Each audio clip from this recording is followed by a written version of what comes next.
esta mañana tiene que ver con la urgencia. Urgencia, una palabra con muchos significados. Y les voy a hacer recordar a los que ya tienen canas una pequeña anécdota. Allá por la década del 70, la iglesia había preparado unas calcomanías que tenían unos 5 o 6 centímetros de ancho y 1,50 m más o menos de largo, y decían, letras rojas y azules, decía: Cristo viene pronto, prepárate. ¿Se la acuerdan? ¿Sí? 3 puntos suspensivos ahí. Cristo viene pronto, prepárate.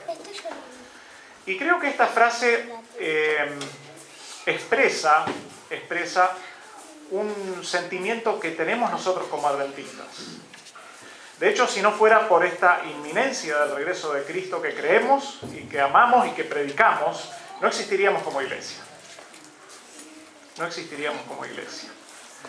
Y este mensaje de Cristo viene, prepárate, frecuentemente lo usamos nosotros para incentivar una consagración, para incentivar una toma de decisión, para incentivar una conversión, y se resumen en algo más o menos como decir: bueno, Jesús viene pronto, ponete las pilas. ¿Sí? No es tiempo de estar por ahí distraídos, no estamos en tiempo de perder con otras cosas. O sea, Jesús viene pronto, tenés que prepararte. Ahora miren qué interesante lo que dice Elena de White allí en el libro Exaltada Jesús, la página número 92.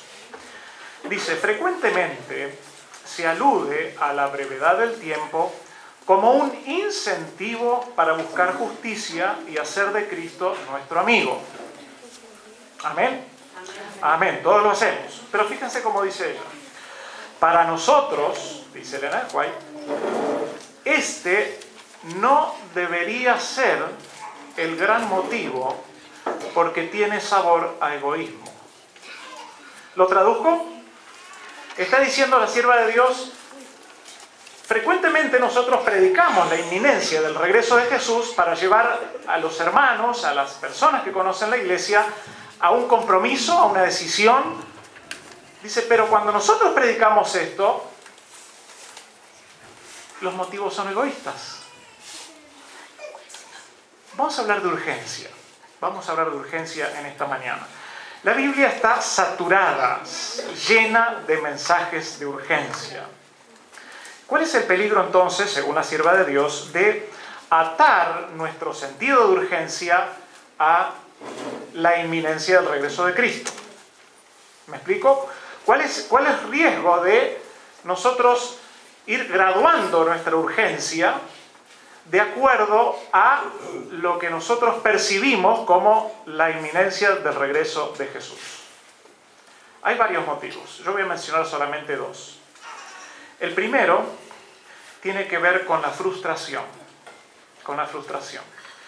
Aquellos que en la década del 80 y del 90 del siglo pasado estaban dentro de la iglesia, vivimos una época de grandes cumplimientos proféticos. Nos despertábamos una mañana y nos encontrábamos con una tapa de una revista Time, que estaba allí Juan Pablo II y estaba Ronald Reagan, el presidente de Estados Unidos, y un cartel que decía Alianza Santa. Y allí toda esa revista nos mostraba, dice, cómo complotaron Estados Unidos y el Vaticano para la caída del comunismo. Profecías cumplidas. Unos meses más tarde cae el muro de Berlín, todo el comunismo se abre al Evangelio, la Santa Sede envía emisarios, digamos, embajadores a Estados Unidos por primera vez en la historia.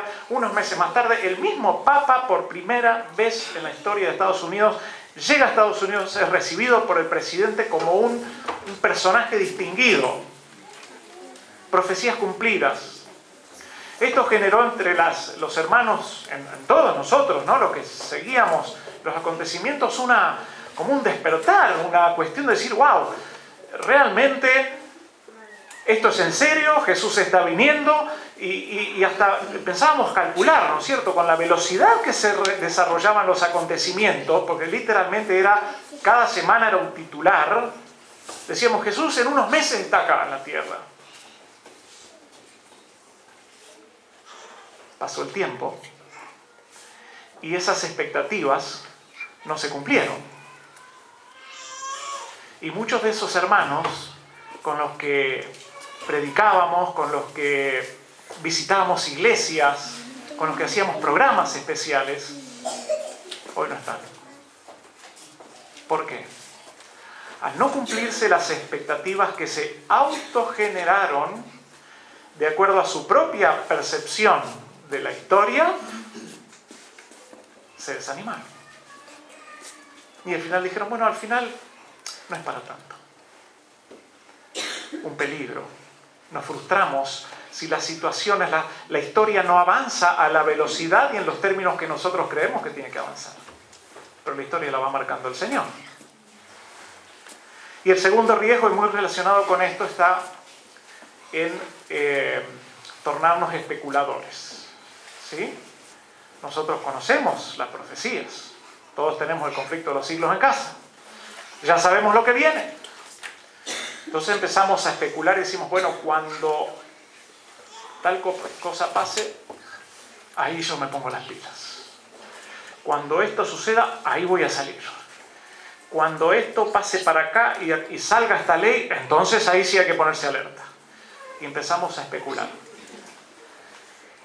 Y el riesgo es que entonces nuestro sentido de urgencia va a depender de la percepción personal de los acontecimientos. Y mi percepción no necesariamente es la correcta. ¿Sí? Ustedes siempre perciben todo de la mejor manera y la manera correcta, o a veces esperamos algo y cuando llega, no era esto. Pero la Biblia está saturada de urgencia. La Biblia, y perdone la expresión, nos urge a ser urgentes. Vamos a leer unos textos. Allí en Josué capítulo 24, Josué capítulo 24, versículo 15. Josué capítulo 24, versículo 15.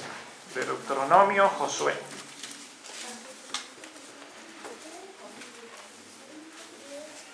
Si ustedes notan allí en su Biblia, estamos sobre el final del libro de Josué.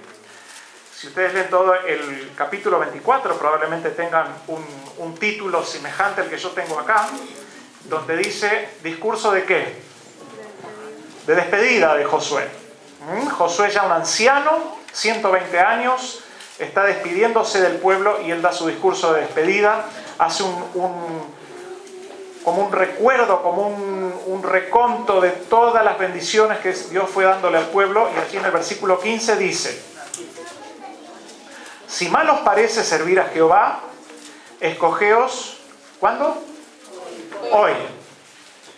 Escogeos hoy a quién sirváis, si a los dioses a quienes sirvieron vuestros padres cuando estuvieron al otro lado del río, o a los dioses de los amorreos en cuya tierra habitáis. Pero yo y mi casa serviremos a Jehová.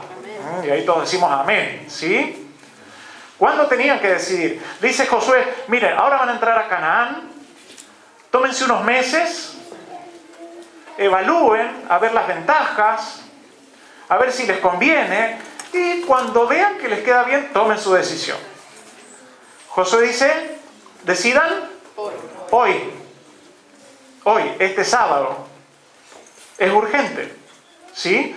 Vamos a ir al libro de Reyes, Primera de Reyes, capítulo 18. Primera de Reyes, capítulo 18. ¿Qué está sucediendo ahí, hermanos? Tenemos que saber de memoria este texto. ¿Qué sucede en Primera de Reyes 18? ¿Sí? Monte Carmelo, el pueblo luego de la sequía, ¿bien? Se erigen los altares allí, están los sacerdotes de Baal, está Elías por el otro lado, todo sucede sobre el monte Carmelo. Versículo 21. Allí está a la tarde, al caer de la tarde, a la hora del sacrificio. Elías hace una apelación, un llamado al pueblo, como hacemos cuando estamos terminando el sermón, ¿sí? Un llamado. ¿Y qué le dice al pueblo? ¿Hasta cuándo vacilaréis entre dos pensamientos? Si Jehová es Dios, seguidle; si Baal, id en pos de él. Y el pueblo no respondió palabra, ¿sí? Elías dice, bueno, tenemos dos opciones. Tenemos a Baal y tenemos a Jehová. ¿Hasta cuándo no vas a decidir? Es otra manera de decir, tenés que decidir hoy, dice Elías. Hoy tenés que decidir si Baal o Jehová. Hay urgencia. Vamos a Salmos. Vamos a Salmos. Estamos haciendo el contexto de urgencia en la Biblia. Hay muchísimos versículos más, pero algunos simplemente para ejemplificar. Salmo 95, versículo 7. Porque Él es nuestro Dios, nosotros el pueblo de su prado y ovejas de su mano. Si oís hoy su voz, no endurezcáis vuestro corazón como en Meriba, como en el día de Masa en el desierto. ¿Cuál es el mensaje de David acá en este salmo? Si escuchas hoy, tenés que decidir. Si escuchas hoy, no endurezcas. El escuchar el mensaje nos obliga a tomar una decisión, y esa decisión, según Josué, según Elías, según David, es hoy. Vamos al último texto ya en el Nuevo Testamento, 2 de Corintios capítulo 6. Nuevo Testamento, 2 de Corintios capítulo 6. Hechos, Romanos, Corintios. Segundo libro de Corintios, del capítulo 6. Versículo 1 y 2. Así pues nosotros, como colaboradores suyos, os exhortamos también a que no recibáis en vano la gracia de Dios. Porque dice, y allí cita del Antiguo Testamento, ¿sí? En tiempo aceptable te he oído, en día de salvación te he socorrido. Y ahora viene la apelación de Pablo. Deja de citar, ¿sí? Ahora es Pablo escribiendo. Ahora es el tiempo de aceptable, ahora es el día de salvación. Hoy. Ahora yo les pregunto, ¿cuál era el sentido de urgencia para estos escritores de la Biblia? Supongamos que este púlpito acá es el momento de la crucifixión. Vamos a hacer una línea de tiempo. ¿Saben lo que es una línea de tiempo, no? Hacemos como una línea imaginaria y ponemos los eventos. Vamos a poner a Josué 1400 años antes de Cristo. ¿Sí? Después viene David, unos 700 años antes de Cristo. Después viene Elías, unos 400 años antes de Cristo. Y después teníamos al apóstol Pablo, primer siglo después de la crucifixión de Cristo. ¿Sí? ¿Cuánto estaba Josué de la venida de Jesús? Miles de años. Y lo mismo podemos decir de David, lo mismo podemos decir de Elías, y hasta de Pablo, que está después de la crucifixión, todavía estaba siglos. 1900 años han pasado. Y sin embargo su mensaje era un mensaje de urgencia. ¿Dónde está entonces la urgencia? ¿Por qué Dios nos dice que debemos decidir hoy? ¿Porque Jesús viene pronto? No. Dice que tiene un sabor como egoísta, si esa es nuestra razón.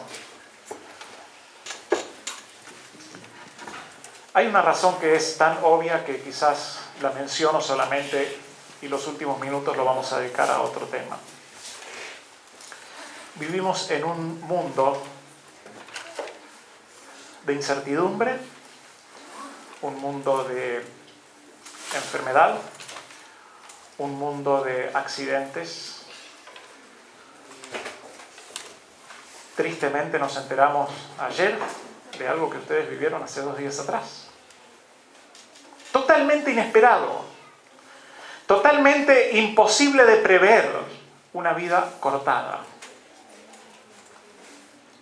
Nosotros ayer llegamos después de estar 20 horas en un vehículo a 120 kilómetros por hora. ¿Cuántas oportunidades hubo de un accidente? Que el Señor, en su misericordia y en su amor extraordinario, nos hace ir y venir. Pero yo no sé qué va a suceder a mi regreso. No lo puedo asegurar. Y algunos dicen, no, pero nadie... como que Dios tiene un tiempo para nosotros y no hay ninguna circunstancia que pueda cambiar eso. Sí y no. Cuando ustedes leen el libro de los Hechos, hay dos circunstancias que son casi idénticas, con un final, un desenlace totalmente diferente. Una sucede con Pedro. Está en los primeros capítulos del libro de Hechos. Pedro, predicando el Evangelio, es tomado prisionero, es llevado a la cárcel y dice que la iglesia entera, ¿qué hizo? Oraba, intercedió por Pedro, y allí en medio de la noche Pedro estaba durmiendo tranquilo en la cárcel. Él no tenía problemas, no estaba angustiado, no le salió úlcera, nada. El ángel vino, le dice, Pedro, este no es tu lugar, vamos afuera. Y lo libera. Unos años más tarde, el que está en cárcel es Pablo. Pero a diferencia de Pedro, la iglesia no estaba unánime. Pueden leerlo ustedes allí en la página 333 de Patriarcas y Profetas, de Hechos de los Apóstoles. Dice que había como discordia en la iglesia. Unos decían, no, sí, Pablo es un siervo de Dios. Otros dicen, no, porque no sigue las leyes de Moisés. Y había como discusión, no era unánime la iglesia. Y la iglesia no intercedió por Pablo de la misma manera que había intercedido por Pedro. Y es notable lo que dice Elena White allí. Dice que el Señor, para enseñarle una lección a la iglesia, permitió que el ministerio de Pablo fuera cortado prematuramente. ¿A dónde estaba yendo Pablo cuando es tomado prisionero? ¿Alguien se acuerda?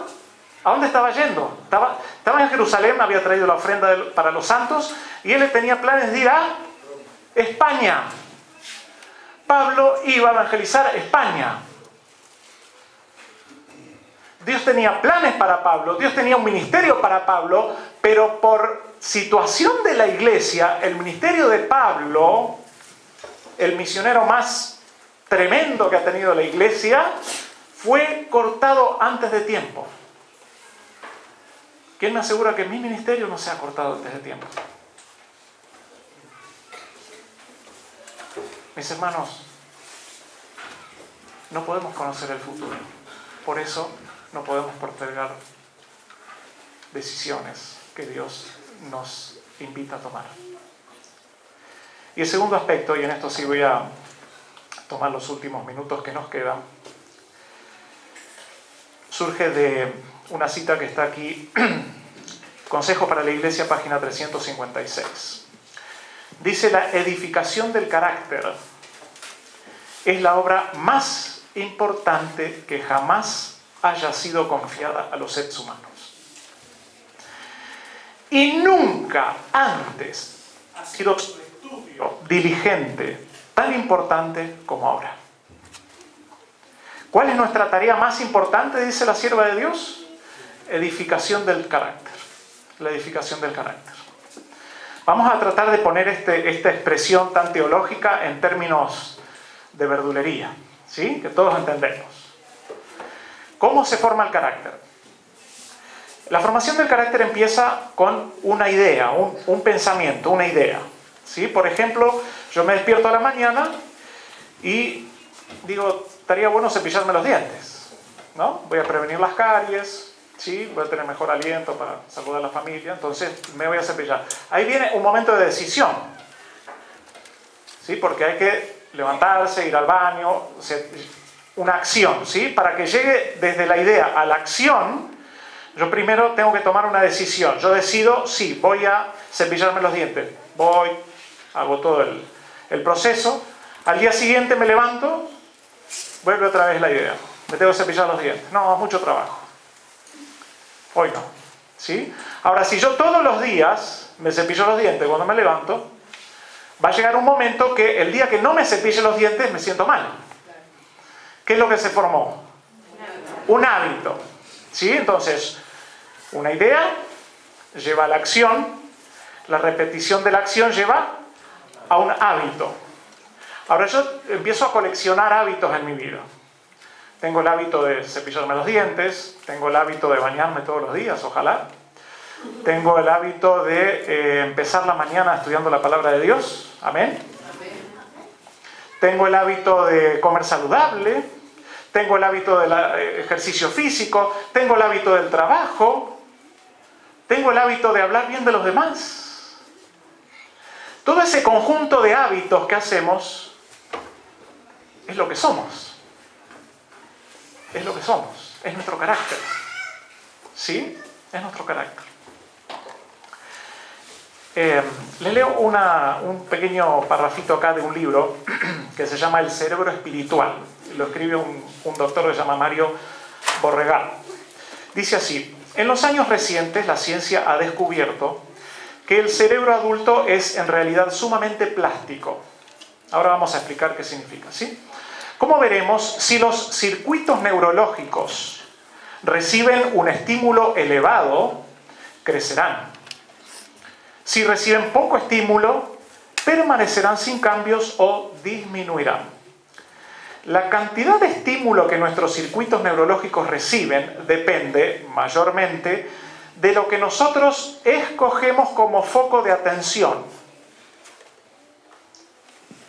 Al enfocarnos en una idea en lugar de otra, no solamente podemos tomar decisiones, sino que podemos cambiar los patrones neuronales en nuestro cerebro. Vamos a traducir esto.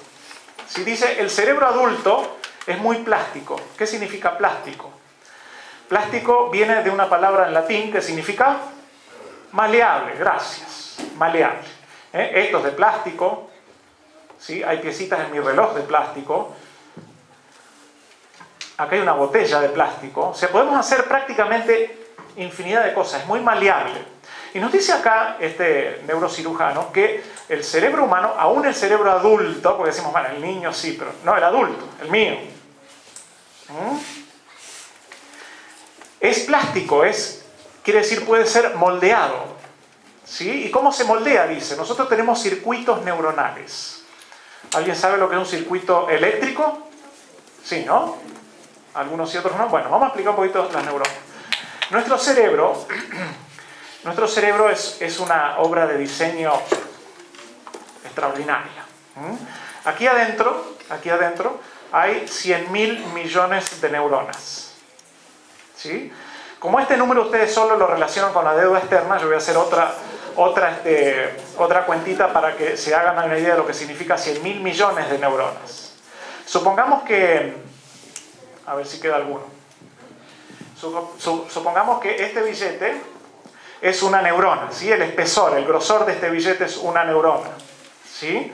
Si yo amontonara 100.000 millones de neuronas, de billetes, haría una torre de 100.000 kilómetros de altura, lo cual equivale a que estaría casi a la mitad de la distancia de llegar a la Luna. Esa es la cantidad de neuronas que hay en la cabeza de cada uno nuestro. No solamente esto, sino que estas 100.000 millones de neuronas están todas interconectadas entre sí. Cada una de ellas se conecta en un promedio con otras 7.000 neuronas. Así que ustedes tienen una idea de la cantidad de conexiones que hay dentro de nuestro cerebro. ¿Y para qué se conectan? Se conectan para formar circuitos neuronales. ¿Sí? ¿Qué es esto? ¿Todos saben andar en bici? ¿Sí? ¿Todos saben andar en bici? ¿Sí? ¿No? Ahora, el primer día que ustedes subieron a la bici, ¿no? Llegó Papá Noel, no sé quién les trajo la bici, se subieron ustedes y salieron pedaleando. No. ¿No? Porrazo, raspón, rodilla pelada, caída, 1, 2, 3, 5, hasta que de a poquito, ¿sí? ¿Por qué? Todas las neuronas del cerebro estaban tratando de formar un circuito que les dé a ustedes la habilidad de poder andar en bicicleta. Entonces tenía el cerebro 1000 opciones equivocadas y una sola que era correcta. Probaba con una caída, probaba con otra caída, probaba con otra caída, caída derecho. Hasta que se fueron conectando las neuronas, se fueron conectando los grupos de neuronas que movían los músculos Y hoy probablemente haya gente que aquí hace 10 años no se sube a una bici, pero yo le doy una bici y salen andando. Porque ya está el circuito armado. ¿Sí? Esa es la plasticidad de nuestro cerebro. Ahora, para formar nosotros circuitos, dice aquí, depende, decía este neurocirujano, de lo que nosotros elegimos para enfocar nuestra atención. Si yo me concentro en algo, o sea, si ustedes salen un día en la bici y dicen, no, esto es muy difícil, no quiero más. Nunca van a aprender. Ahora, si yo insisto, el primer día que ustedes agarraron la Biblia y leían, decían, o sea, ¿cuál es lo grandioso de esto? Pero todos dicen que es bueno, vamos a insistir. ¿Sí? Con el tiempo se van formando los circuitos y por supuesto con la ayuda del Espíritu Santo, hasta que en un momento ustedes empezaron a entender, se les abrió el entendimiento, como decía hoy el hermano en la escuela sabática. Se forman estos circuitos neuronales. Y es responsabilidad nuestra elegir, poner nuestra atención en aquellas cosas que formen los circuitos correctos. Porque la puedo enfocar en cosas que generen circuitos incorrectos. Si no, pregunten a un alcohólico cuán fácil es romper ese circuito. Bien, porque hay buenos hábitos y hay malos hábitos, ¿no? ¿Sí? ¿Y de quién depende? Depende de mí. Depende de mí. Esto es la formación del carácter. Así se forma nuestro carácter. Así se forma. De mis decisiones que fui tomando a lo largo del tiempo, las decisiones que yo fui tomando a lo largo del tiempo hacen la persona que soy hoy. O sea, yo soy lo que soy no por el azar.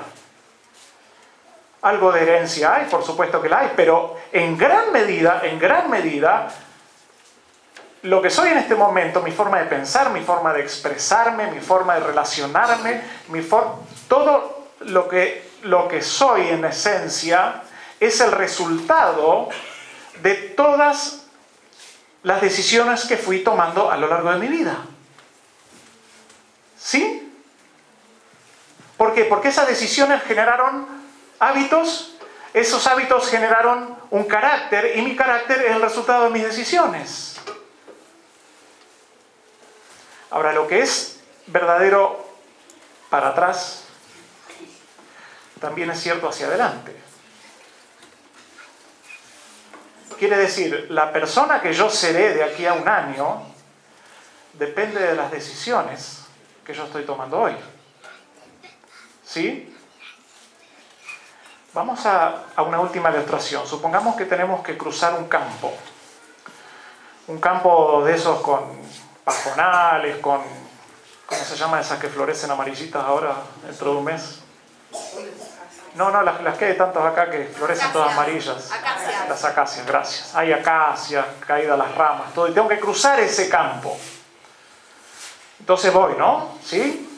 Haciendo un lado, pateando, quebrando ramas, saco... Y llego al otro lado. Y cuando miro al otro lado, más o menos puedo divisar por dónde vine, ¿sí? Si tengo que volver, ¿por dónde voy a volver? Y por el mismo lugar. Ya conozco, ya por lo menos saqué las ramas más grandes, vuelvo por el mismo lugar. Hasta el otro lado. Hay resistencia, hay prueba, está dificultado, pero ya es menos. Vuelvo para allá. ¿Qué pasa si lo hago 100 veces? Ya puedo ir mandando mensajitos, ¿sí? Lo hago sin pensar, puedo ir haciendo otra actividad y voy, ¿sí? Así formamos el carácter. Lo que al principio se nos hace difícil, lo que al principio cuesta, lo que resistencia se va haciendo habitual con el tiempo. Decíamos recién que lo que nosotros somos hoy es el resultado de lo que hemos decidido hasta este momento. Y esto nos lleva a contemplar de que lo que vamos a hacer en el futuro es el resultado de mi decisión de hoy. Ahora, si hoy nosotros escuchamos un llamado de Dios, lo escuchamos por lo que somos. A ver si me explico. Aquí en este salón debe haber 50 personas, 60 personas. Y si Dios hace un llamado, algunos van a escuchar y otros no. ¿Por qué? El volumen está para todos. Porque mi sensibilidad depende de mi carácter también. Lo que yo escucho hoy, lo que soy hoy y me permite escuchar la voz de Dios, no me garantiza de que dentro de un año pueda reconocer la voz de Dios de la misma manera. ¿Por qué? Porque lo que yo sea dentro de un año no es lo mismo que soy hoy. Fui tomando un montón de decisiones en el camino, fueron cambiando mi carácter, de tal manera que aquí Dios me puede estar llamando nuevamente y ya no lo puedo reconocer, no lo escucho. Por eso dice David, si hoy oyeres la voz, no endurezcas el corazón. Porque aquí no sabes si la vas a escuchar. No sabes si la vas a escuchar. Quizás hemos estado caminando ese sendero, ¿no? 1, 2, 100 veces. Y en esta mañana Dios te dice, vamos a cruzar por acá. No, pero acá es más fácil. Pero Dios te dice, yo te acompaño, yo voy con vos, pero vamos por acá. Este es el correcto. Yo sé que lo hiciste durante 20 años, pero el correcto es acá. ¿Lo escuchamos? ¿Estamos escuchando? Mis hermanos, lo que nosotros decidimos hoy, mañana, el lunes, determina lo que vamos a hacer mañana. Por eso es hoy. No endurezcas. Si hoy escuchas, no endurezcas. La urgencia del mensaje, del llamado de Dios, no es porque Jesús viene pronto. La urgencia es por mí. La urgencia es por mí. De hecho, cuando ustedes leen allí en Mateo 24 la parábola del siervo fiel y el siervo infiel, había uno que estaba preocupado de cuándo venía Jesús. ¿Cuál era? ¿Cuál de los dos siervos está preocupado de cuándo va a venir el Señor? El infiel. El siervo fiel no está preocupado. El infiel dice, no, viene, se demora, no sé cuándo. El siervo fiel no tiene esa preocupación. Porque él está listo todo el tiempo. Si hoy escucharéis la voz de Dios, no endurezcas tu corazón. Jesús va a llevar al cielo a todos. Jesús va a llevar al cielo a todos. A todos, A todos, los que sean felices en el cielo. El Señor nos quiere demasiado para torturarnos por la eternidad. El Señor no fue al cielo a preparar un lugar para que me guste a mí. El Señor está hoy preparándome a mí para que me guste el cielo.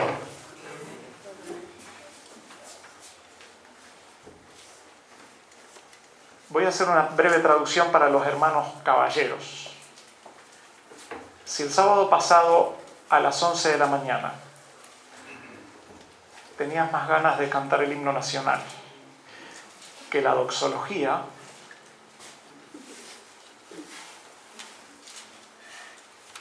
el cielo no es para vos. ¿Te imaginas torturado miles de años queriendo estar mirando el partido en vez de estar adorando a Dios? Misericordia, por favor, Señor. ¿Y de quién depende de que yo prefiera estar cantando la doxología? A mí. Si hoy oyeres la voz, no endurezcas tu corazón, porque mañana no sé si la vas a escuchar. El mensaje es de urgencia, el mensaje es hoy. ¿Qué es lo que Dios nos está llamando hoy para poder decidir?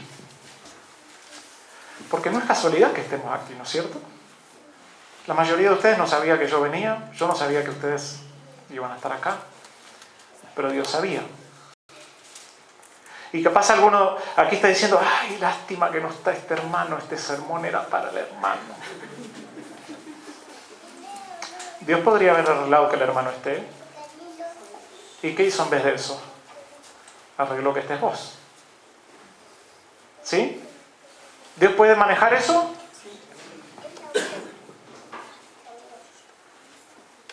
Entonces, si yo estoy aquí y yo siento el llamado de Dios, es porque el mensaje es para mí. Bueno, cuando termine este año escolar, ahí yo me voy a decidir por el Señor. Cuando logre, ¿cuál es la decisión que Dios te está llamando? ¿Alguna relación tenés que arreglar? ¿Hay un trabajo que Dios no puede bendecir? ¿Te está rogando el sábado? Quizás no sos fiel con Dios en tu gratitud, con tus diezmos. ¿Cuál es? Quizás es la página de internet que siempre tu computadora te lleva a ese lugar. ¿Cuál es el llamado? ¿Cuál es ese camino nuevo que Dios te dice, hoy vamos a transitar este sendero? Señor, pero es muy difícil, es mucho más... Sí, es difícil. Nos vamos a lastimar en el camino. Sí, nos vamos a lastimar en el camino. Pero yo tengo un propósito. El Señor nos dice, yo tengo un propósito y mi propósito es que no puedas esperar la hora de estar en el cielo. Mis hermanos, yo estoy harto del mundo en que vivimos. Trabajo en un hospital.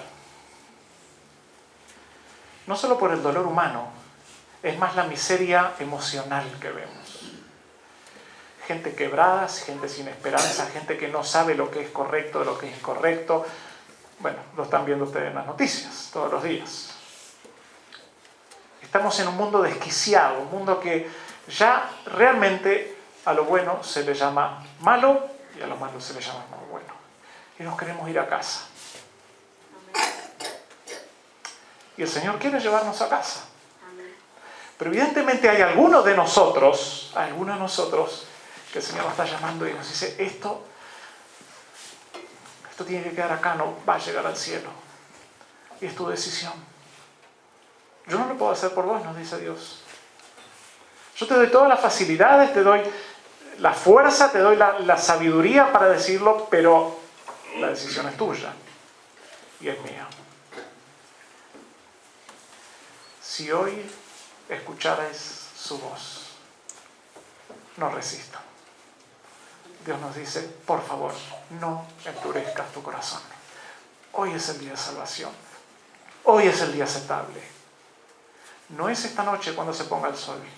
Es hoy, es ahora, es en este momento. Vamos a cantar juntos una oración. Vamos a cantar juntos una oración.